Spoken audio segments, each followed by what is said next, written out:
तो last episode में हमने देखा था कि साशन और ब्लैकी एक बहुत ही पावरफुल ऑरा को फील करते हैं, जिसके बाद ये दोनों बहुत ही तेजी से उस प्लेस पे जाने लगते हैं जहाँ से ये ऑरा क्रिएट हो रहा था। और अब इस प्लेस पे पहुंचते ही ये लोग देखते हैं कि यहाँ पे एक पोर्टल खुल रहा होता है और इसी पोर्टल से वो पावरफुल ऑरा भी निकल रहा था। तब इस पोर्टल को देखकर साशन अब थोड़ा शौक होते हुए कहता है कि क्या ये आउटर रिलम का क्रिएचर है, जिस पर अब हम देखते हैं कि इस पोर्टल से वही सुप्रीम जिसका नाम होंग जाओ था वो अपने रियल फॉर्म में इस पोर्टल से बाहर आता है। तब इसे देखकर ब्लैकी कहता है कि साशन ये सचमुच में आउटर रिलम से है और इतना ही नहीं ये वहाँ का टॉप 4 जनरल में से एक है। जिसे सुनकर साशन कहता है कि अच्छा तो ऐसी बात है। अब मुझे समझ आया कि आखिर क्यों इसका ऑरा मुझे इतना ज्यादा डार्क फील हो रहा था, लेकिन अब सबसे बड़ा सवाल ये है कि आखिर ये यहाँ पे आया क्यों है। जिस पर अब होंग जाओ साशन से कहता है कि तुम्हारा ऑरा एक्सट्रीमली पावरफुल है, लेकिन मेरे ख्याल से तुम लुएनफी नहीं हो, क्योंकि तुम मुझे किसी भी एंगल से इंजर्ड हुए तो नहीं लग रहे हो। तब साशन कहता है कि तुम जो कोई भी हो, लेकिन तुमने बिल्कुल सही गैस किया, मैं लुएनफी नहीं हूँ। मेरा नाम साशन और मैं इस रिलम का एक मामूली पर्सन हूँ। जिस पर होंग जाओ कहता है कि साशन तुम्हें झूठ बोलने की जरूरत नहीं है, मैं क्लियरली तुम्हारे इंटेंस ऑरा को फील कर सकता हूँ,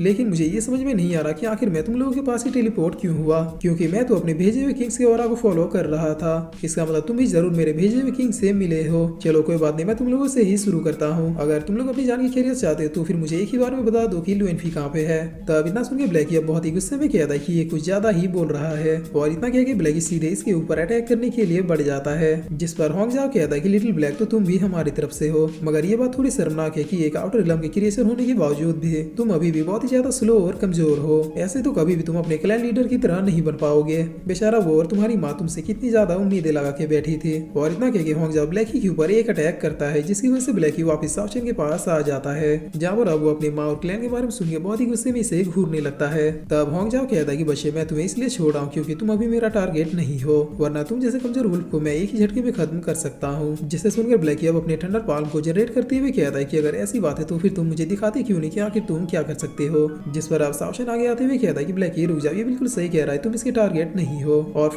लेकिन इस अटैक के बावजूद भी मास्टर होंग जाओ भी बिल्कुल ठीक था, जो इस पंच के पावर को फील करने के बाद अपने मन में कह रहा था कि इस पर्सन की पावर तो सुप्रीम लेवल के भी बियॉन्ड है, तो फिर इस पर्सन के बारे में मुझे किसी ने कुछ भी क्यों नहीं बताया। अगर ये पर्सन इसी तरह से अपने पावर्स को कल्टीवेट करता रहा तो फिर इसमें कोई भी शक नहीं कि ह्यूमन इमॉर्टलिटी को भी अचीव कर सकता है, इसलिए अब लुएनफी से पहले तो मुझे इसे ही खत्म करना होगा। जिस पर अब साशन कहता है कि तुम आउटर रिलम वाले हमेशा से मेरे लिए एक बड़े सरदर्द थे, इसलिए अब मैंने तय किया कि पूरे 9 रिलम को डोमिनेट करने के बाद मैं आउटर रिलम वालों की बैंड बजाने के लिए आऊंगा, ताकि तुम लोग भी जान जाओ कि आखिर फिजिकल सुप्रीम लॉर्ड है कौन। तब मास्टर होंग जाओ कहता है कि ह्यूमन तुम सच में मेरी सोच से भी ज्यादा पावरफुल हो, इसलिए मैं तुम्हें एक चांस देता हूँ कि तुम मेरे आगे सबमिट कर दो और तब मैं तुम्हारी जान बख्शी तुम्हें अपना डिसाइपल नियुक्त कर लूंगा। जिसे सुनकर साशन हंसते हुए कहता है कि जी फटे तो फटे पर नवाबी न घटे, यही हाल तुम्हारा है दोस्त। तुम अब अपनी औकात से भी ऊंची ऊंची बातें करने लगे हो, मगर कोई बात नहीं, तुम्हारी किस्मत बहुत ही अच्छी है जो तुम फिजिकल सुप्रीम लॉर्ड के हाथों मर के स्वर्ग सिधारने वाले हो। तब मास्टर होंग जाओ कहता है कि ठीक है, अगर तुम सबमिट नहीं करना चाहते तो अब मेरे पास भी कोई भी चॉइस नहीं बचा है। जिस पर साशन अब अपने एक पावरफुल पंच को क्रिएट करते हुए सीधे होंग जाओ के पास जाके इस अटैक को कर देता है। तब होंग जाओ कहता है कि तुम छोटे मोटे कीड़े हमारा कुछ भी नहीं बिगाड़ सकते, ये तुम्हारी पल भर की शक्तियां तुरंत ही समाप्त हो जाएंगी। जिस पर साशन कहता है कि मुझे पहले लग रहा था लेकिन अब मैं कंफर्म हूँ, तुम आउटर रिलम वाले बिना दिमाग के स्टूपिड क्रिएचर हो, क्योंकि कीड़े खुद और बोल मुझे रहे हो।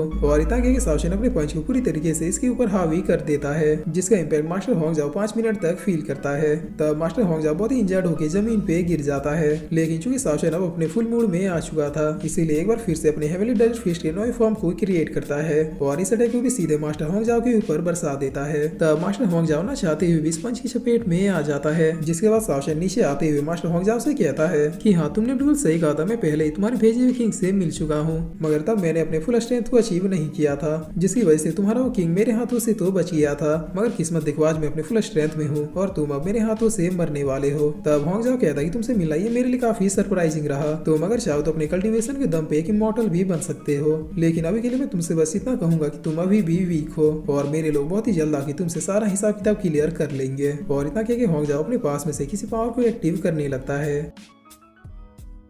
और फिर इसी के साथ ये एपिसोड यहीं पे खत्म होता है। तो गाइज मेरी सिस्टर ने एक नई सीरीज को स्टार्ट किया है जिसका नाम है हेवनली स्वॉर्ड डोमेन, इसीलिए प्लीज आप लोग सीरीज को मिस डार्क एक्सप्लेनर के चैनल पे जाके चेकआउट जरूर कर ले।